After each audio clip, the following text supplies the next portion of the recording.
that position our country as a champion of human rights and international law. I believe that Madiba would have wanted us to continue to make human rights central to our foreign policy, and we've attempted in all ways that we can to act on this, particularly this current administration. We have affirmed our commitment to fight for the rights of the oppressed and to do so in the highest bodies of our multilateral system.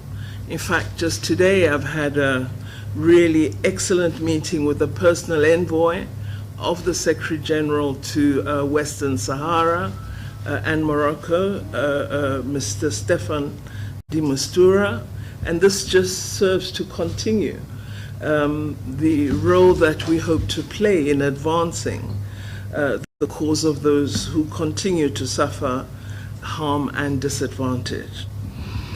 As South Africans, all of us tried to work hard in the struggle against apartheid, and we all would recall that many stood with us in international solidarity, and it is therefore our view that it is correct that today we as South Africans stand with others who are oppressed. In a sense, the way in which we conducted our struggle for freedom has imposed a particular obligation on us to do the same for others, and not to just enjoy being free and having access to human rights and a wide range of opportunities offered by freedom, but to have regard to those who don't enjoy what we have, and some of whom may actually have supported us even when they themselves were living in conditions that were dismal. So it is in this frame that I think we take on some of these obligations. I'm often asked why, and I do try to explain this particular responsibility that South Africa has of having framed this notion of international solidarity and used it to good effect, and how now we've got to make the concept live by also shaping international solidarity in the interests of others. What we thought we'd do in this media briefing is present some of the work we've been doing this year, and perhaps give a sense of what we think are some of the key areas of focus that would form a large part of our work in this year of elections. So for me, it's a certainty of briefing of the first half of the year. We don't know what the 7th administration might consider doing. We will focus today on our international work and really look at 4 key areas. I think we should have added a 5th, but I will speak to it briefly. The first is to report on the recent summits of the non-aligned movement and the G77 plus China. These meetings were held just a week and a half ago in Uganda. And then second, to speak to the case that is before the International Court of Justice involving our assertion that Israel is committing genocide in the war on Gaza. The third is to reflect on the upcoming African Union summit, which will be held in February, in the next few in a week or so. And then the fourth is to speak briefly to our handing over of the chair of BRICS to the Russian Federation. And then fifthly, what we haven't dealt with here, but which I must mention, is to also say in our work this year, we shall be anticipating our assumption of the chair of G20 for 2025.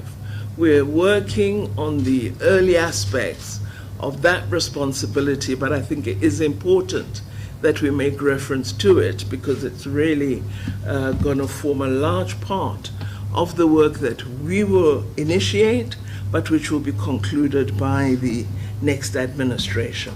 So first, on the recent summits of NAM and G77 and China. The summits took place in Kampala, Uganda, from the 19th to the 22nd of January. The Non-Aligned Movement Summit identified 5 priority areas for focus.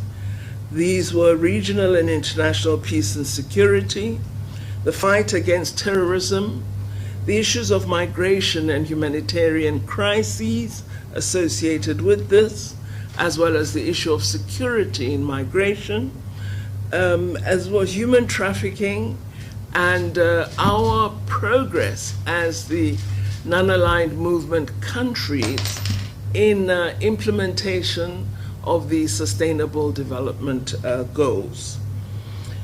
In our South African statement to the non-aligned movement presented by President Ramaphosa, the President confirmed that South Africa will remain steadfast in advancing its non-aligned approach to the maintenance of international peace and security by advocating always for the peaceful political settlement of disputes and for inclusive dialogue between countries in conflict.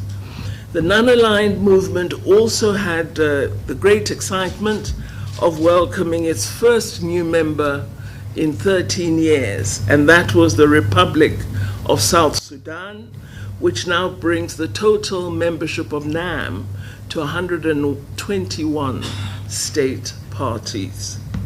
Following the non-aligned movement meeting, I led the South African delegation to the G77 and China summit, which was held under the theme, Leaving No One Behind. The G77 and China group is also known as the South Summit. It is the largest negotiating bloc in the United Nations body, representing most developing countries and over 80% of the world's population.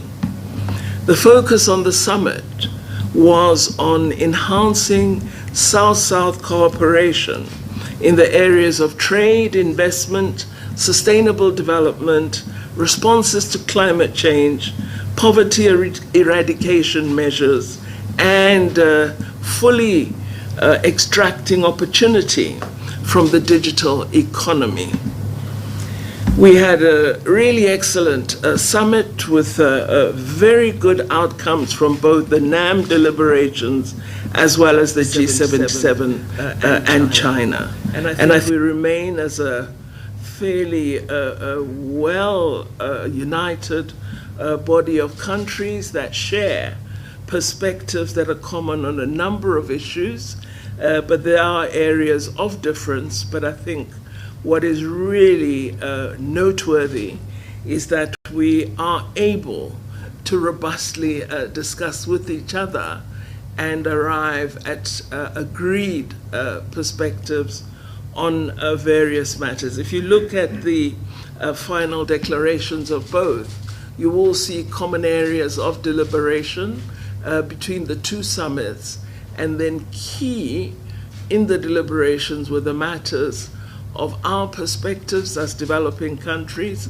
on the responses to climate change, the responses of the wealthy nations to their responsibilities in supporting developing countries to address the climate change impact, issues of the war against in Gaza, which is really a war against the people of Palestine, also came up from a great deal of discussion. We also concluded on reform of the United Nations Security Council, on which there are very strong feelings among non-NAM members, as well as the G77 and China. We really pushed in the final declaration for conclusive action on this matter of UN reform. Then I turned to the case before the ICJ regarding what we believe is Israel's genocide in the war on Gaza. Some of you would now know that at a special cabinet meeting that we held on the 8th of December last year, we decided as government that South Africa should institute legal proceedings at the International Court of Justice against Israel for, we believe, violating its obligations under the Geneva Convention on the Prevention and Punishment of the Crime of Genocide. You would all be aware of some of the facts surrounding this war in Gaza.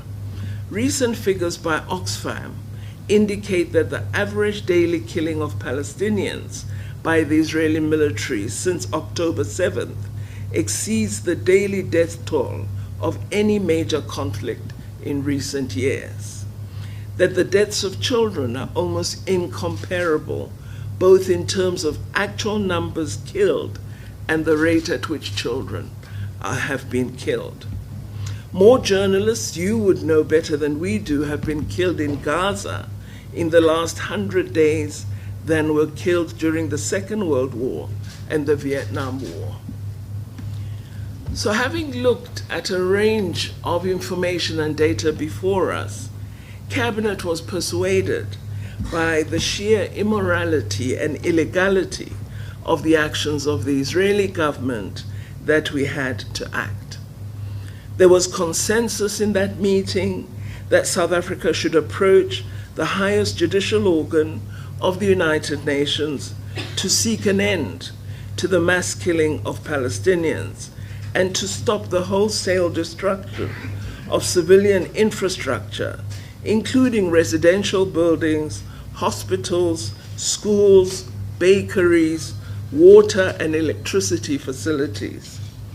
From the outset, our concerns have been centered on the values and principles of our Constitution, a Constitution which places a premium on the right to life, the right to human dignity, and which sets out the human rights which should be enjoyed by all persons.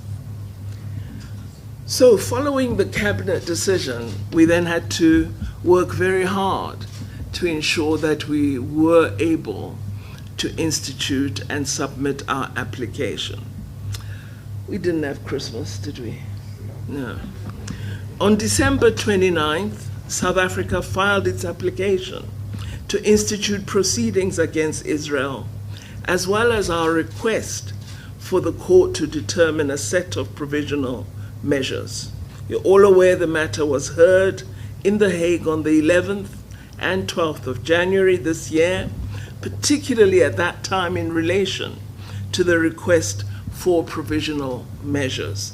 The substantive matter of whether genocide has been committed will be addressed in the merits aspect of the case. On January 26th, the court delivered its order on South Africa's request for provisional measures. Whilst not all the provisional measures that were requested by South Africa were granted, crucial measures that will contribute to the protection of Palestinians were granted. The court was near unanimous in its decisions in its order for provisional measures.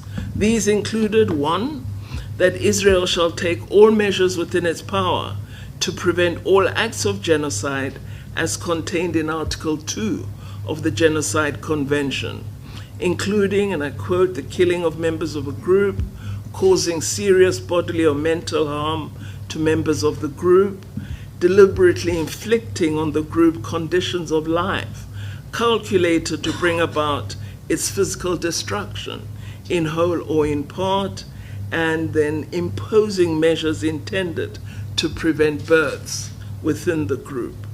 Second, Israel must prevent and punish direct and public incitement to commit genocide. And I must say, with this particular point, the court went into some detail with evidence of statements of incitement that have emanated from leading government officials within the administration of Israel. Third, that Israel is required to take effective measures to provide urgently needed basic services and humanitarian assistance. Fourth, that it must ensure effective measures are taken to prevent the destruction of evidence and ensure its preservation.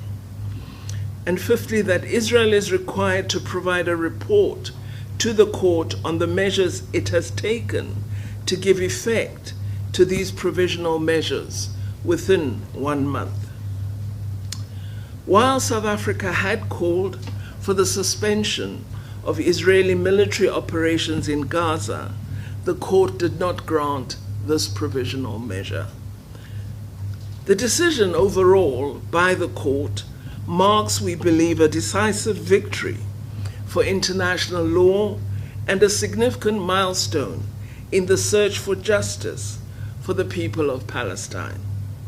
It also affirms the importance of global governance institutions, including organs of the United Nations.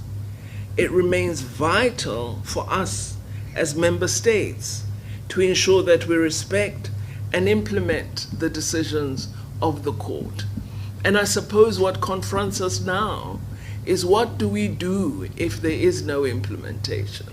And that is the question all nations must answer today, because it is a body of the United Nations that has set out these provisional measures. It's not the South African government or South Africa on its own.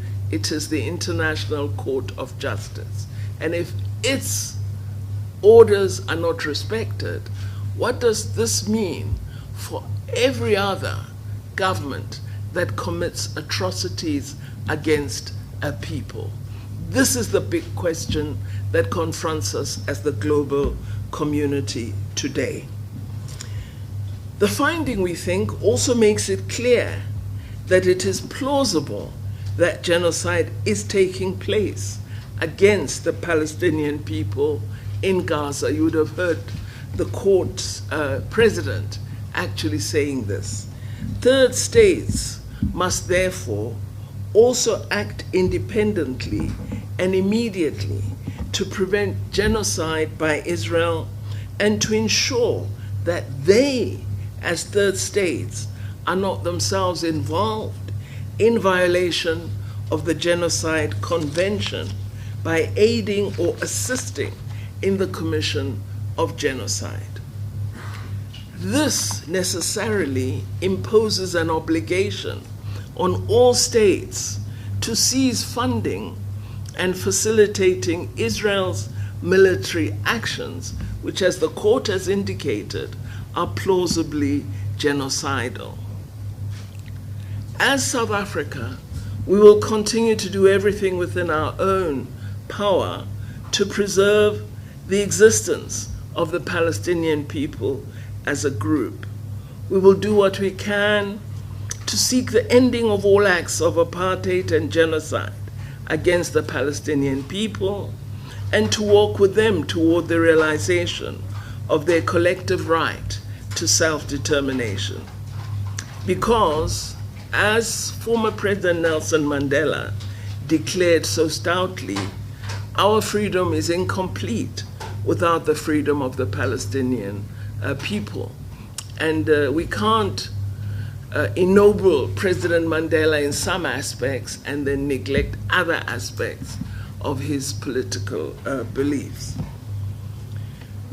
The UN peace and security architecture, as we can see today, is clearly not able to give effect to the right to self-determination of the Palestinian people, and has, of course, dismally failed to protect them from grave war crimes and the threat of genocide, which has necessitated concerned states to turn to the judicial institutions of the United Nations. If we fail through the judicial institutions, we must ask, what protects us now? South Africa welcomes the support expressed by several countries, and we encourage those states that are so inclined to approach the court to intervene in the proceedings in support of our case, so as to send a strong message to the international community that the situation in the Gaza Strip is indefensible. Several countries spoke to me at the summits in Uganda, indicating their intention to take these steps. But I am still waiting for the public action. But there are a number that have indicated a commitment to join us. On the upcoming African Union Summit, all of you know I familiarly report on our country's foreign policy having at its core the advancement of the African agenda.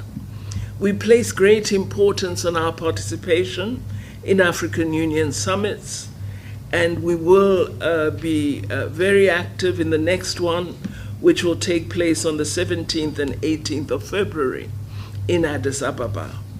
The summit will be held under the theme we adopted for 2024, which is Educate an African Fit for the 21st Century, building resilient education systems for increased access to inclusive, lifelong, quality and relevant learning in Africa.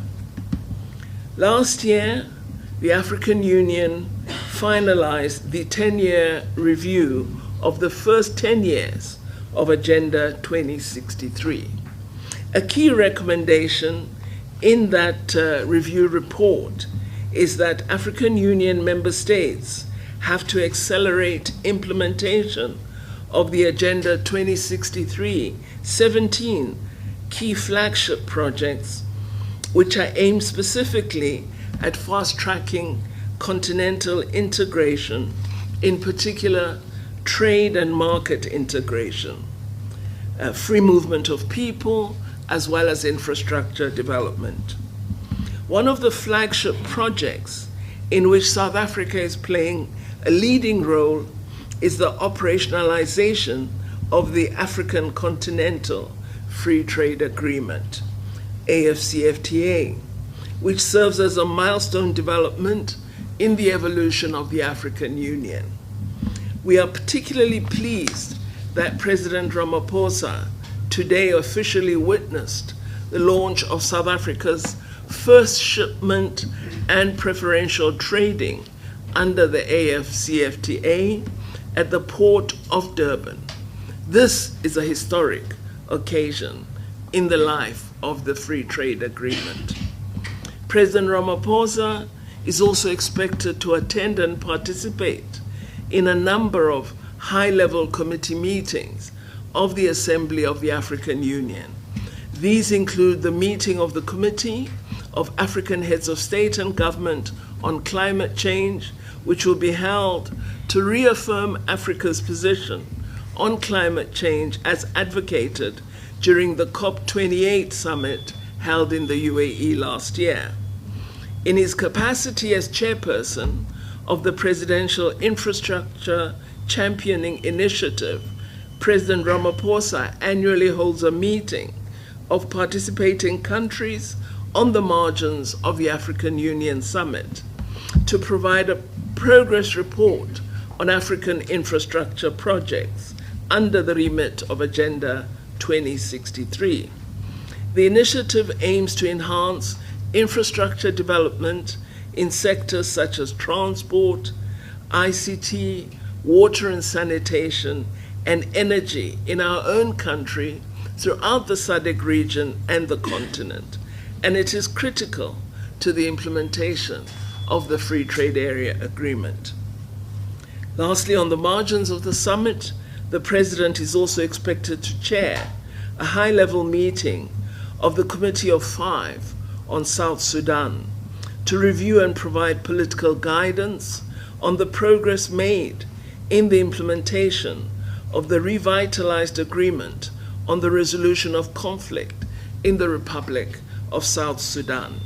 I'm pleased that today I held a very productive meeting with a task team we have established to support Deputy President Mashatile as President Ramaphosa's special envoy to South Sudan. The team will work with the Deputy President on the ground and serve as facilitators to ensure that all the necessary steps of the revitalized agreement are acted upon, implemented in order to lead South Sudan successfully into the election in the agreement, which is supposed to occur in December 2024. So that team will be leaving in this weekend to proceed to Juba to begin the process of supporting Deputy President in this role of special envoy, but to also provide multidisciplinary support to South Sudan in implementing the various aspects of the revitalized agreement. On our handover of the BRICS chair to the Russian Federation, you will recall that the most important outcomes of the BRICS summit that we hosted were the following. Firstly, to initiate BRICS full membership expansion. We announced the expansion as South Africa. We had Argentina, Egypt, Ethiopia, Iran, Saudi Arabia, and the UAE confirmed as full members of BRICS.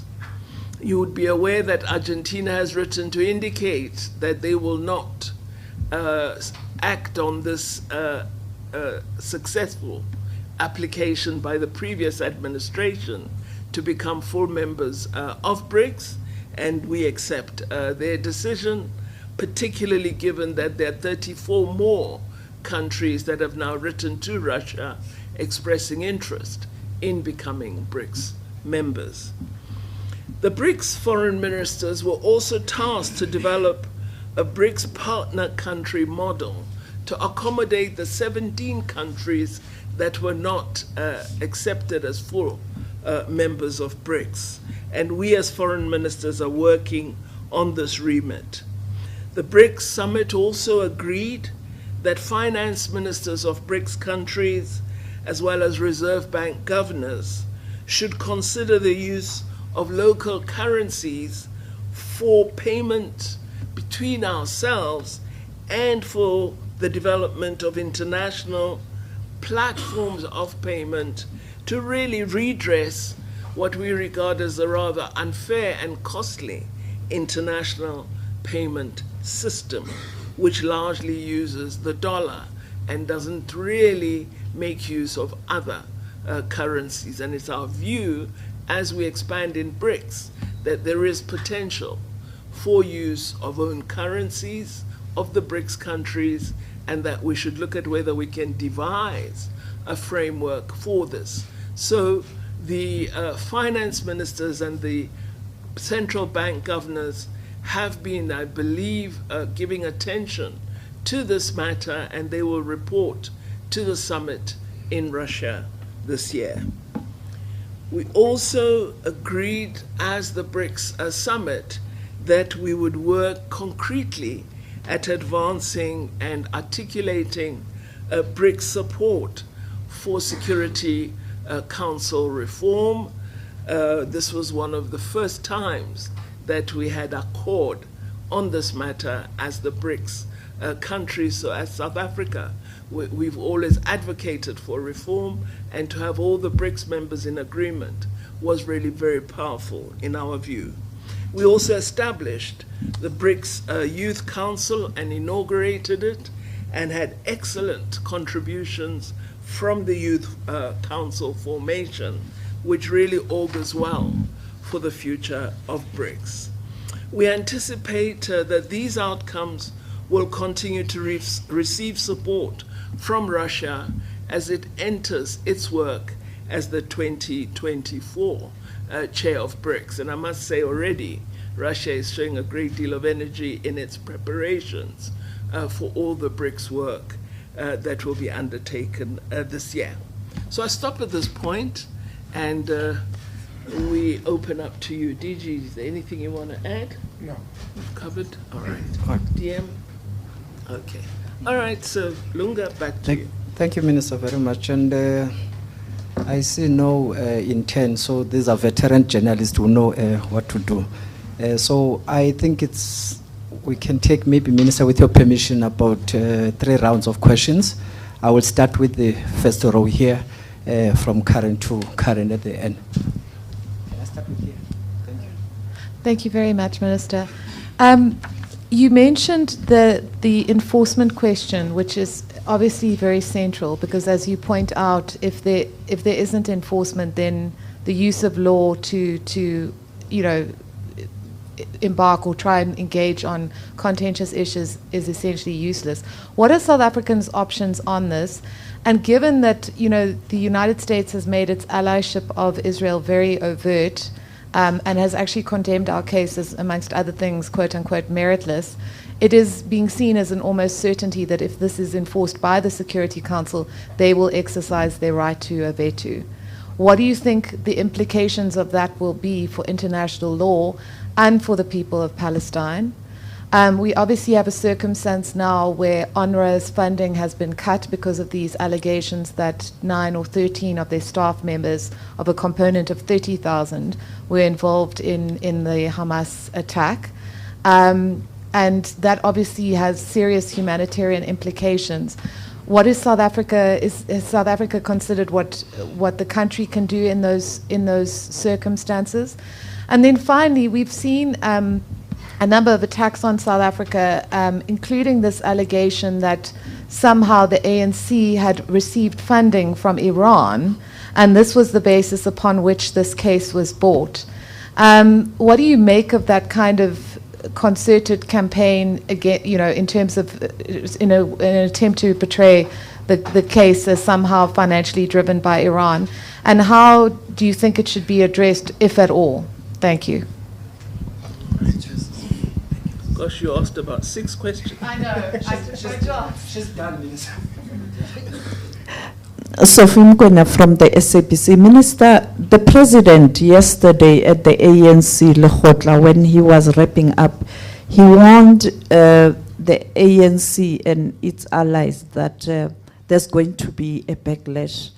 And he went as far as pointing out that there's a likelihood that there will be interference with elections. As government, have you picked up something in relation to intelligence around that? The other question is, in relation to today, the Security Council will be looking at a report on humanitarian crisis from Mr. Griffith, but it will also look at this ICJ. And I saw South Africa is part of countries that will deliver statement. What will be South Africa's message? And do you think waiting a month for the report by Israel, while on the other hand there's heavy bombardment and loss of life, is something that the Palestinians can afford? Thank you.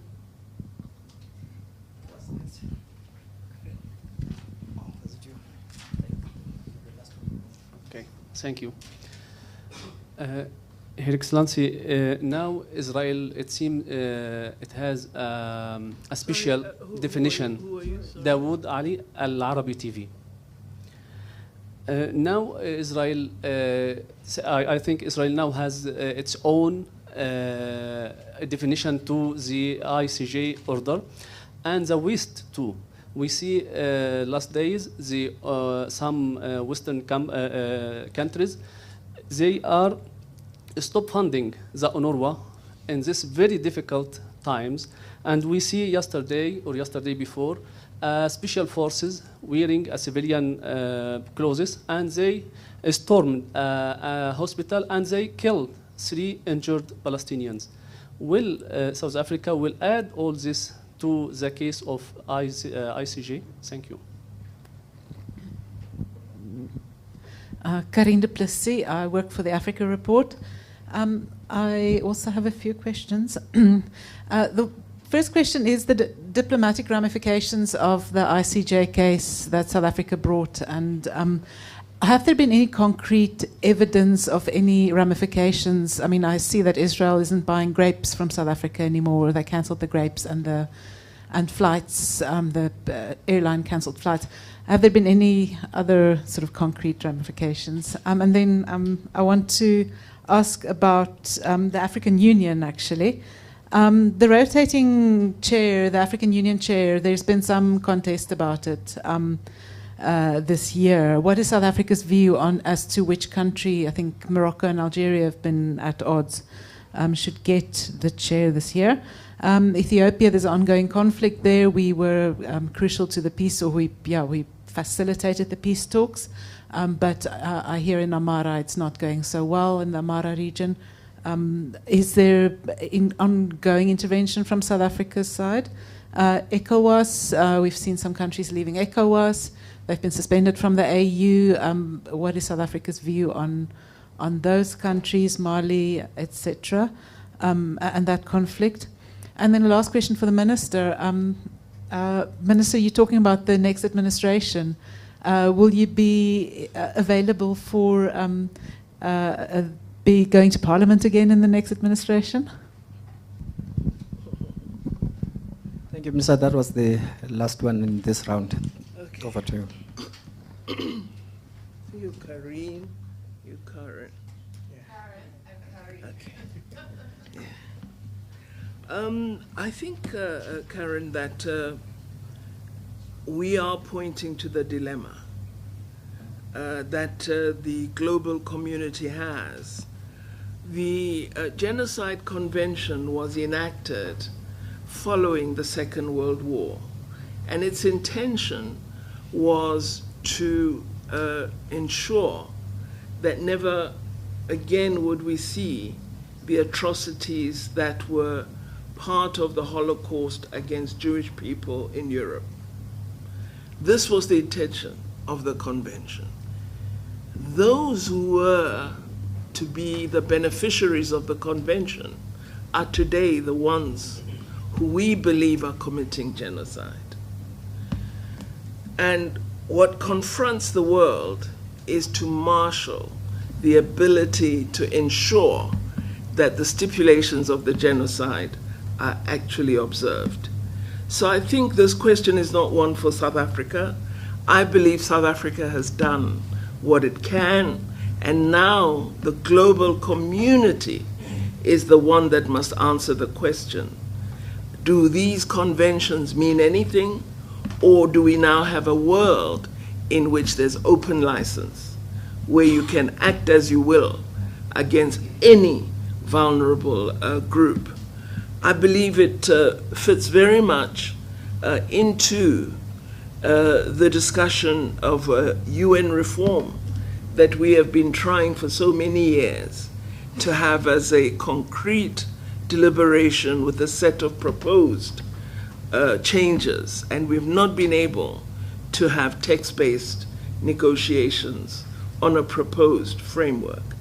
I think now is the time for us to push for this. One of the things that I believe we should insert into our deliberations at the Security Council open debate is the need for peace enforcement, for the UN to actually be cajoled, forced, persuaded to focus on enforcement and not only on monitoring, which it has done for so many decades. And in terms of further options, we must continue to engage friends. We do have supporters across the world. We must continue talking to them. We need to form a bulwark of support in action supporting the cause of the people of Palestine. So countries such as Ireland, structures in the United States of America, we need to engage all over the world and begin to form a force that would advocate action, particularly action toward a negotiated two-state solution. I don't think we should leave matters as they are. We really need to be very active as South Africa.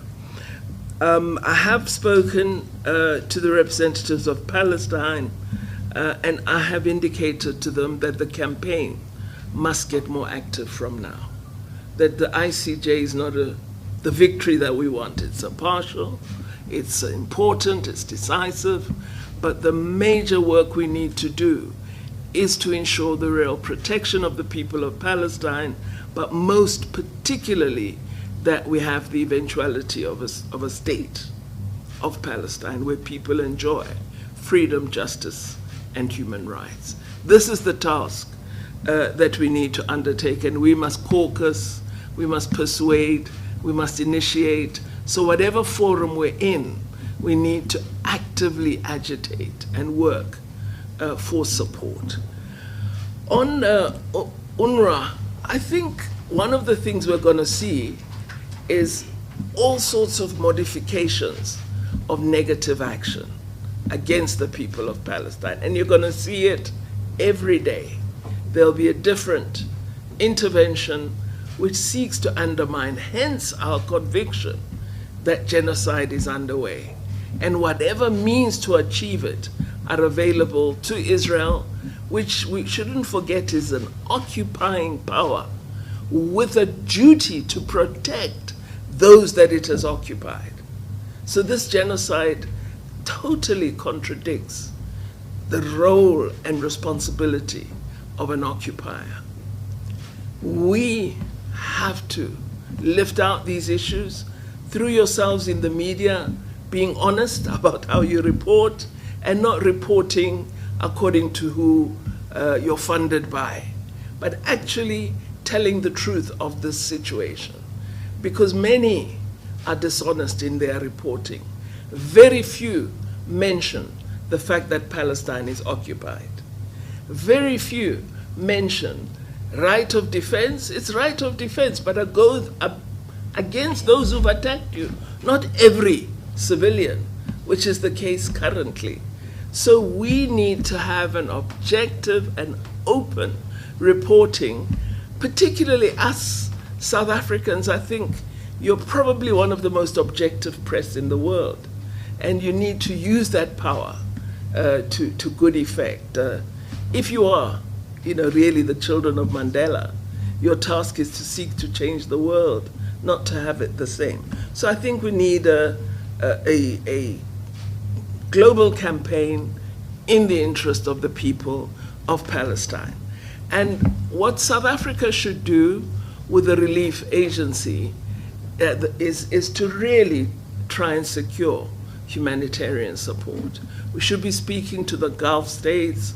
We should speak to other African countries that have the ability to contribute.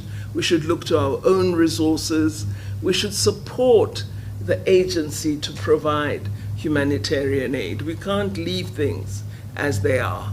And whatever we're able to provide, we should make it available. So I think there should be a massive drive to say to those powerful countries that have stopped funding, even though those accused workers have been suspended and investigations are underway.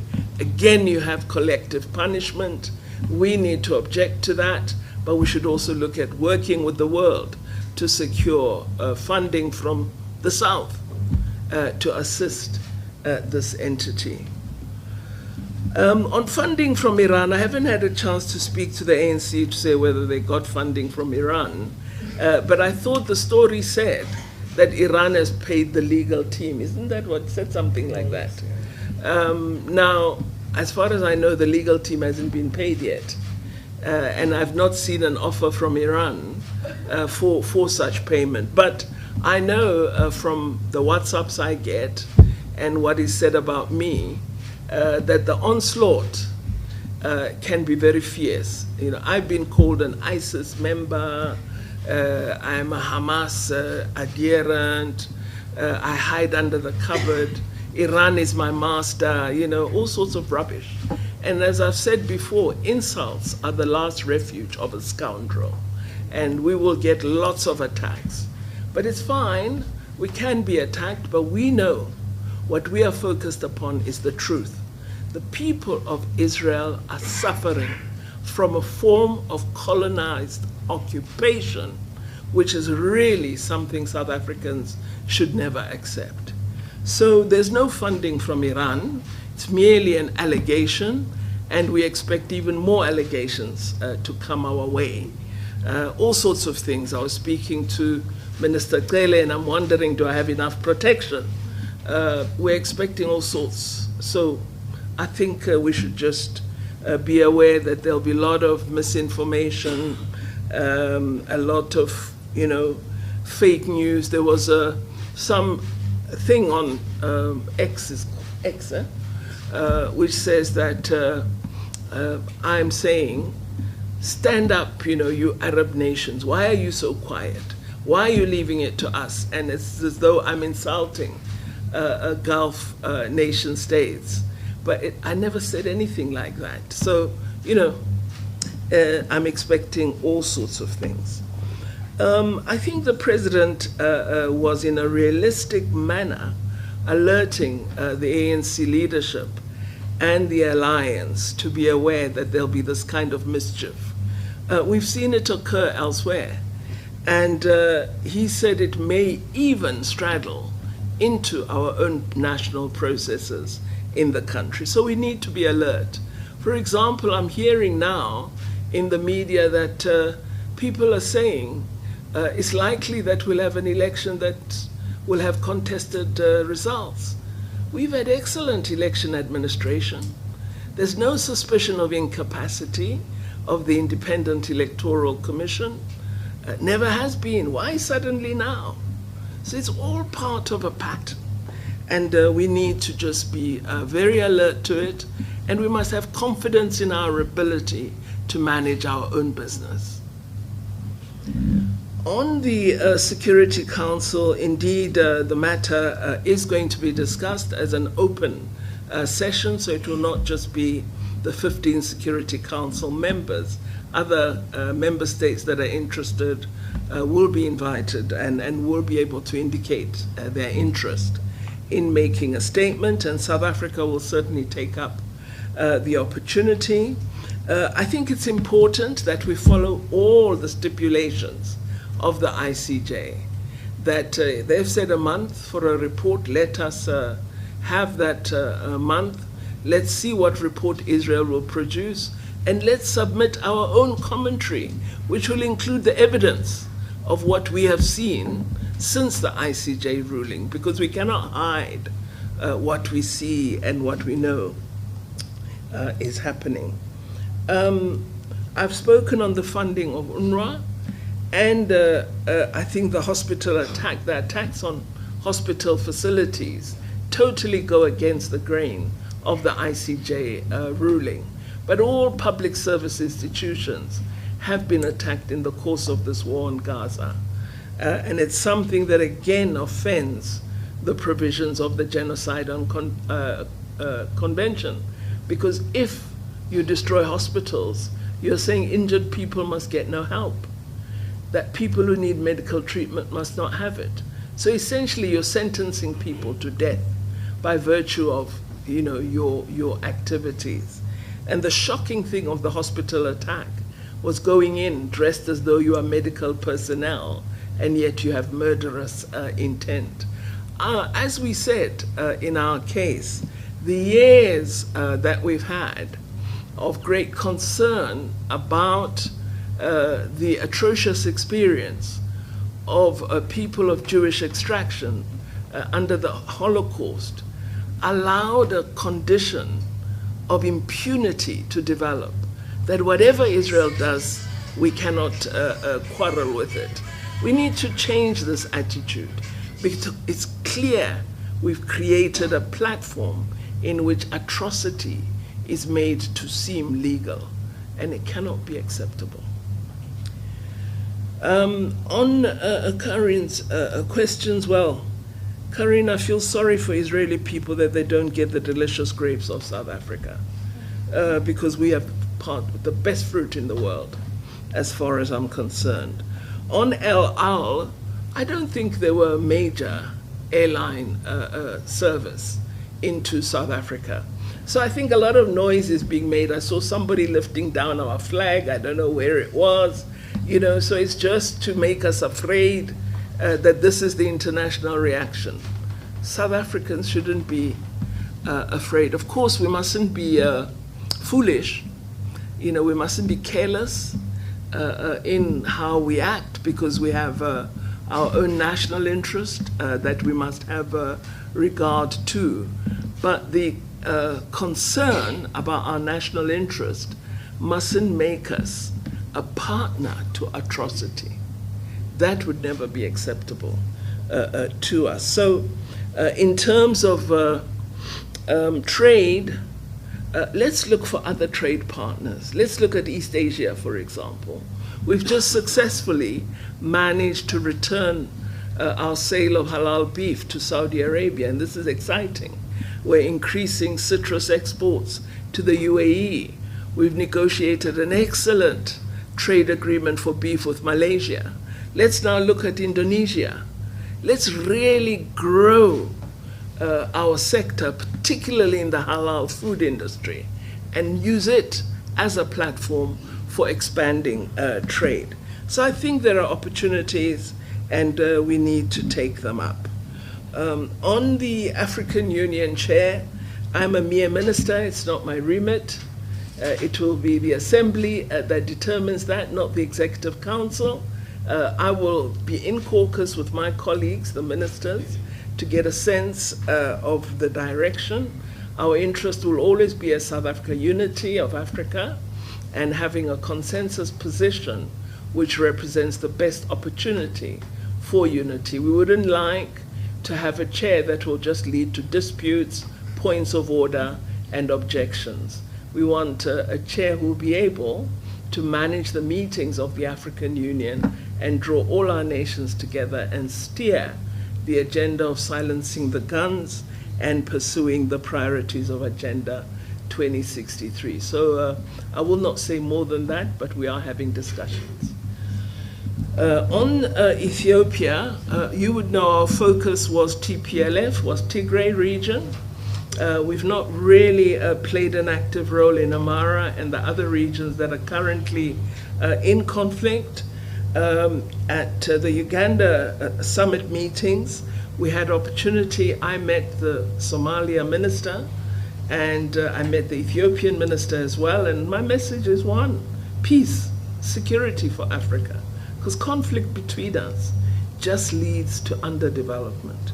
And President met the President and Prime Minister, and the same message we're conveying. The implementation of the Pretoria Agreement continues, and we're pleased with its progress.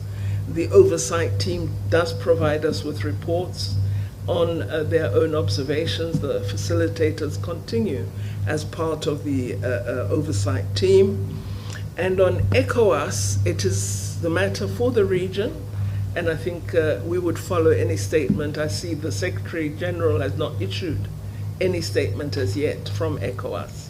We will really be led by them on this matter. We are concerned, and it was raised at the NAM meeting, that we are not seeing the level of progress in the transitional measures that we would like to see with respect to Mali, Burkina Faso, and Guinea. So we really would like to see greater action. We will be having a PSC meeting in the course of the Executive Council at the AU, and these are some of the matters we'll be looking at. So, Thank you, Minister. I was hoping you have covered all the questions that might be asked. So we'll take this round, Minister, and then we have questions that we've received also via WhatsApp, which we'll take immediately after this round. Thank you, Minister. Starting with you, Stephen. Good afternoon. My name is Tembile Cele. I'm with Bloomberg News. Minister, you spoke with Secretary Blinken on the eve of the ruling, and obviously both the US and the UK have close relationships, close cooperation with South Africa. Do you believe those two nations are complicit in the acts being carried out in Gaza? Are you still actively engaging them with a view to encouraging calls for a ceasefire or implementation of the ruling, given their influence over Israel? And then finally, maybe just on BRICS, can you give an update with regard to the status of the attendees? Who has formally accepted or declined, and is there a deadline for those responses? Thank you. Okay. Can you? Well, okay, sorry. Sorry, Minister. Sorry. Can you use the mic next to you? I'm told they are working. Thank you. Turkmen Terzi, Turkish Minute representing. Minister, Turkish Foreign Ministry issued a statement, supported your genocide case. and Turkish President Erdogan had a call with President Ramaphosa to support your application. But has South Africa's ambassador in Ankara, Turkey, requested government of Turkey to intervene and support South Africa's case submission to ICJ, like an official, like Germany is supporting Israel? And second question, can you please share with us the content of discussion that happened between UN Special Envoy to Western Sahara today? Thank you. Good afternoon. My name is Salailo. I'm from Salam Media. My question also touches on our diplomatic ties with Israel, especially since the ICJ case and where they currently stand. And also, what is the latest regarding downgrading our consulate in Tel Aviv, and also the status of the Israeli embassy here in Pretoria?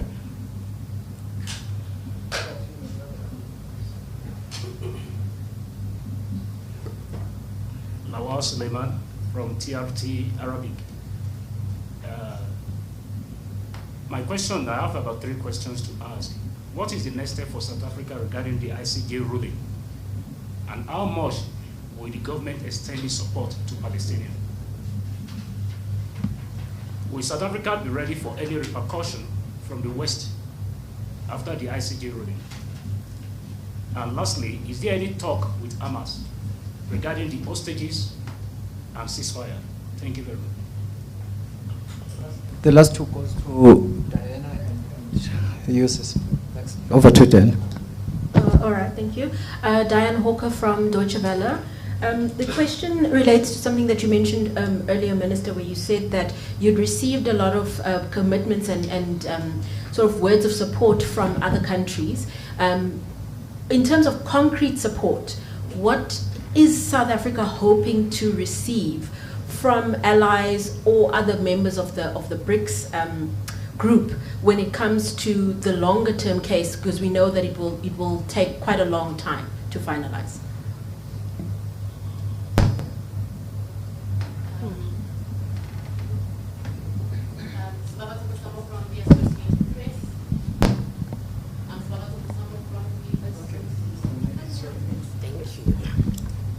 Sabalata Masama from the Associated Press. You say your name so quickly. I write down your names because I keep a record for my book in future. Sabalata Masama from the Associated Press.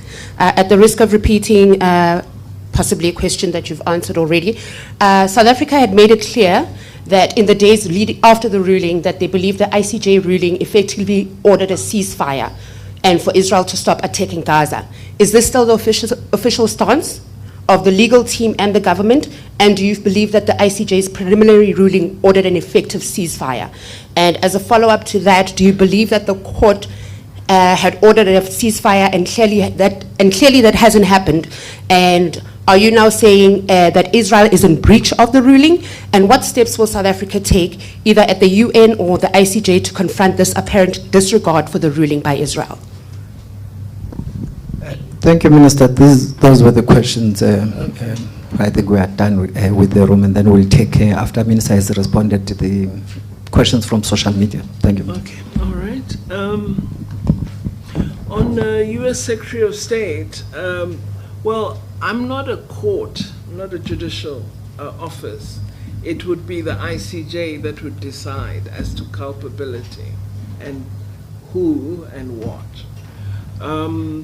But I would draw notice to the fact that despite the sentiment expressed of a baseless case or without merit case following the ICJ ruling, the statement was that this reflects positions expressed by President Biden around a ceasefire. I don't know if you saw that. So it was no longer meritless. It reflects what President Biden has said. I found that quite interesting. In our conversation with the Secretary of State, he did re-emphasize their strong belief that a ceasefire is necessary, but to them it's a temporary ceasefire for humanitarian purposes, not a permanent end. He also stressed that America will work hard at the two-state solution issue, which they've reiterated in their public statements. With respect to the BRICS confirmations, 5 out of the 6 have confirmed. That is Saudi Arabia, UAE, Ethiopia, who are the others?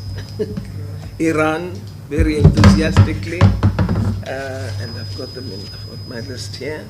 Iran has confirmed, Saudi Arabia, UAE, Egypt, which is now even a member of the bank, as well as Ethiopia. Ethiopia has just indicated interest in joining the NDB as a shareholder, as has, UAE has joined, Egypt has finalized, Uruguay is in the process, and Ethiopia has now indicated. So the membership of the bank is expanding as well. Turkey did send out a message indicating support for South Africa's case at the ICJ. I would be horrified if our ambassador approached the Turkish government, because it's our work here at head office. We wouldn't ask our ambassadors to do that work for us at this moment. So it is us who are engaging at the foreign minister level and DG with his counterparts on this matter. We are expecting, as I've said, a number of countries to indicate in the next few days, I think, that they are joining the case by South Africa. And President Erdogan had a call with President Ramaphosa just before the case, indicating that Turkey has made a public statement on this matter, but it didn't indicate active joining. He did confirm that Turkey continues to be involved in negotiations toward a ceasefire and the matter of the release of hostages. On the personal envoy, I got a briefing on the work that is being done by Mr. Stefan de Mistura and some of the approaches that are being discussed on the matter of Sahrawi. I don't want to say too much because it was very much a confidential discussion that I need to reflect upon before I determine what proposals I would make to our own government. But it was a very useful discussion. I had written to him inviting him to meet with me, given our role with respect to Sahrawi. And he indeed traveled to South Africa, and we had a very useful meeting, I thought. You know, this thing of downgrading, I don't know what it means, you know. We pulled out our ambassador from Israel, and following the killing of thousands of Palestinians, we took the decision to close the embassy until we have visible signs that action is being taken toward peace and ending the killings. So our embassy remains closed at this moment. The functional embassy is in Ramallah, not the embassy in Tel Aviv. So we don't have the embassy functioning at present. As to the future and final closure, this is something Cabinet has to reflect upon following the National Assembly decision on this matter. We haven't had that discussion yet, but we do have the resolution from the Assembly, which is before Cabinet for deliberation. I've answered, Anwar, the question about the next steps. The next steps is continue to engage, continue to find avenues for pursuing this matter in the legal institutional domain, but also engage at the level of the United Nations, in BRICS, and in other fora where we have a presence. So really work on a global campaign to advance the cause of the people of Palestine. And to the people of South Africa, I thank them for the very strong solidarity they've shown to the people of Palestine, and I ask them not to stop the meetings and the marches. The cause has not been won as yet.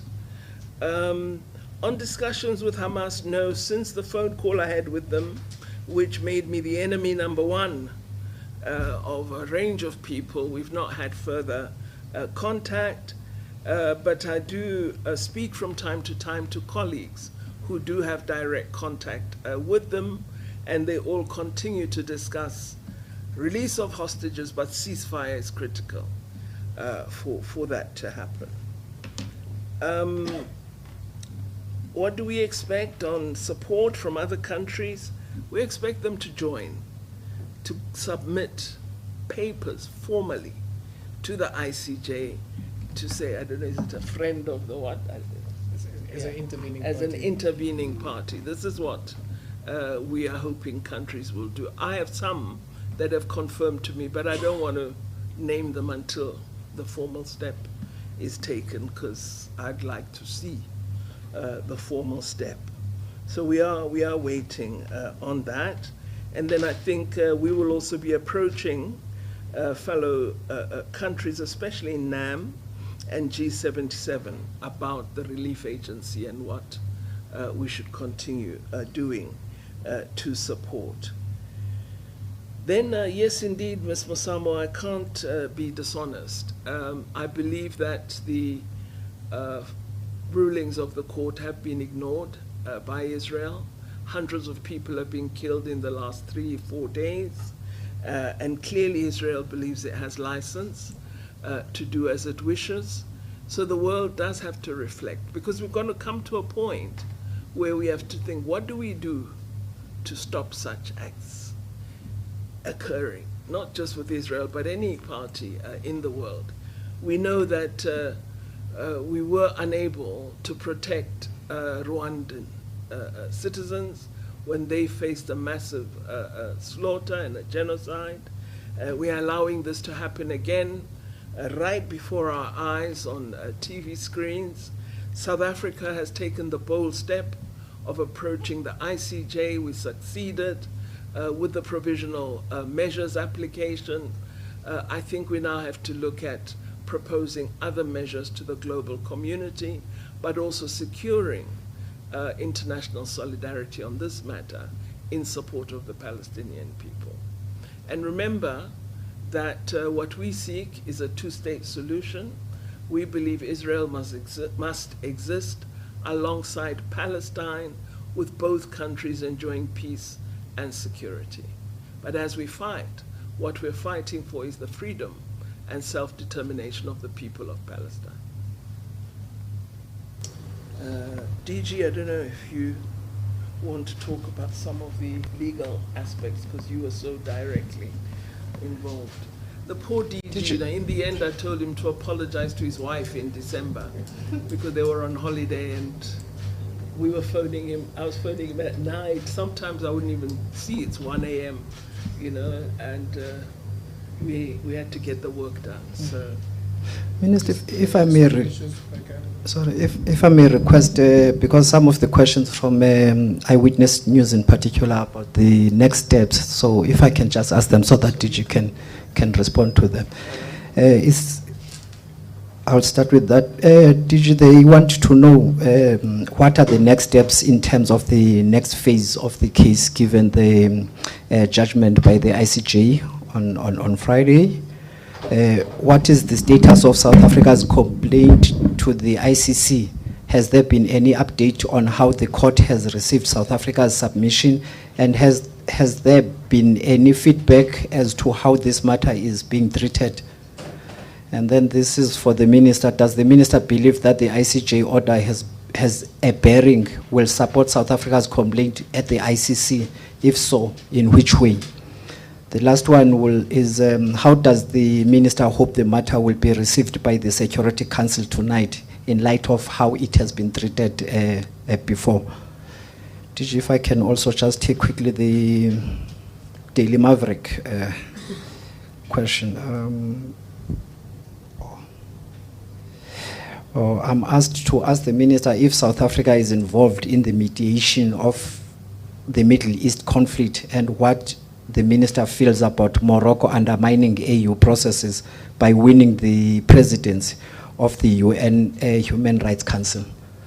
Those are the questions, Minister, and immediately after the Minister and the DG and DM have responded, we will draw this press conference to a close. Thank you.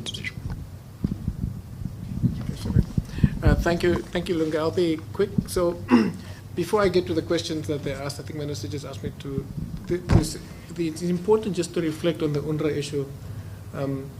You know, as ministers pointed out, that the court found plausible measures, found provisional measures based on the fact that there's a plausible case for genocide. And if you read the court, if you listen to the president outlining it on behalf of the other judges, very, very clearly spoke about the harms that will occur to Palestinians without these provisional measures. So it's important to reflect on the UNRWA matter because it's, as Karen has pointed out, is 0.04% of the staff members that are accused, not even proven. But the story behind that needs to be explored, and the media should reflect on that, because UNRWA has always been challenged, not now. It's always been challenged because UNRWA is a reminder that you've got about 5 million refugees that have been displaced. And the right to return is one of the key issues that's being challenged. So you can't de-link it from what's happening in Gaza at the moment and the fact that you want to have a situation by some that Gaza is depopulated, which means that the issue of right to return had to be challenged through UNRWA in this particular way. So we need to locate the attack on UNRWA in that as well. It's not de-linked from what is happening in Gaza. So I just wanted to sharpen that one a bit. The question on the next steps. We will be called in together with Israel by the registrar in the next couple of days, where the registrar will outline the timeframes to file papers on the merits. This is called a memorial, so they'll give us timeframes to provide, to do the memorials. We're hoping that it would be, the timeframes will be not longer than 6 months, but we possibly will be able to do a memorial within 3 months as South Africa. The legal team feels that, that's the time frame that they were looking at. So that's the real next steps. But that is just the first step in a very long process. The ICC update, I think, is towards Minister. So I will leave it at that level. And then I think also the Security Council question is also for Minister. On the ICC referral, we thought it important, since we were in The Hague last week, to meet the ICC. So we met the president of the council as well as the prosecutor. And while it's imperative that we don't interfere in processes of independent organs, it is vital that we alert them to our concern at the slow pace of action on matters that we refer to them as urgent matters. The prosecutor assured us that this matter is in hand and is being looked at by his office. He gave us an elaborate explanation as to personnel assignments and the work that the prosecutor is currently undertaking. What I felt he didn't answer me sufficiently on was I asked him why he was able to issue an arrest warrant for Mr. Putin and is unable to do so for the Prime Minister of Israel. He couldn't answer and did not answer that question. But I read into some of what he said that the investigations are still underway, and until their conclusion, he cannot pronounce on this matter. So we have taken the opportunity to just establish where we are with respect to the ICC referral. We asked them to keep us abreast of developments, and that we won't be a nuisance, but we will keep coming back. Then you asked about some diplomatic things. I'm sorry.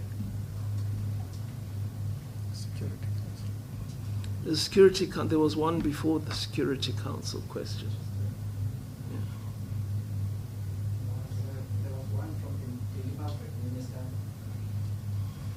South Africa is involved in the. Is South Africa involved in the mediation of the Middle East? Oh, mediation, yes. Mediation, yes, miss.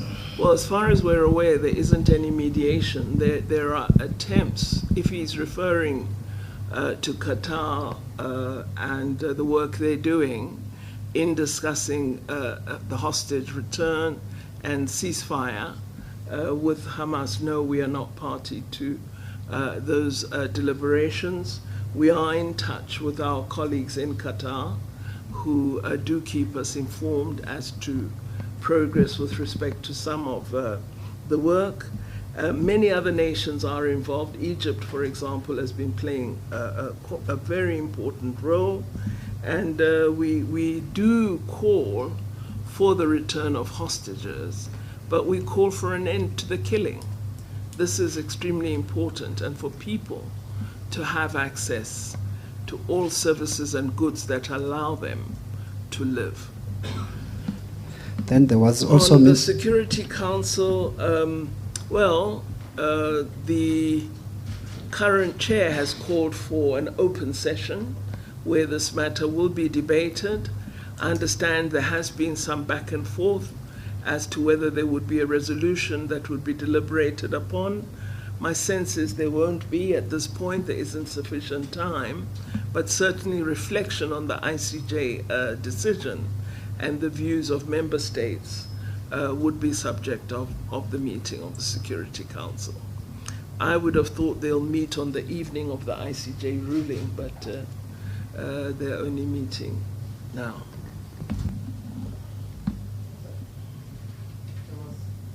There was this one about the Morocco undermining AU processes. Oh, yes, yes. By winning the presidency. I don't know if they undermined the processes of the AU. They were a candidate, as South Africa was, and there was an open vote by member states. The member states decided to elect Morocco as the chair.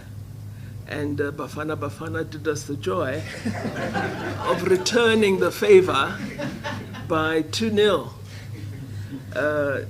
So this is wonderful. We're very thrilled. And we hope Bafana are bringing the cup home. But the fact that they're now into the semi-final, for us, that is big. Thank you, Minister. Colleagues, we are mindful of the deadlines, of course, given that we convened this press conference in the afternoon. So we have come to the end of it, and thank you very much. Thank you, Ministers, DG and I didn't answer Kareen's question. If I'm nominated, I probably will stand. Thank you. Minister.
Okay, sure. So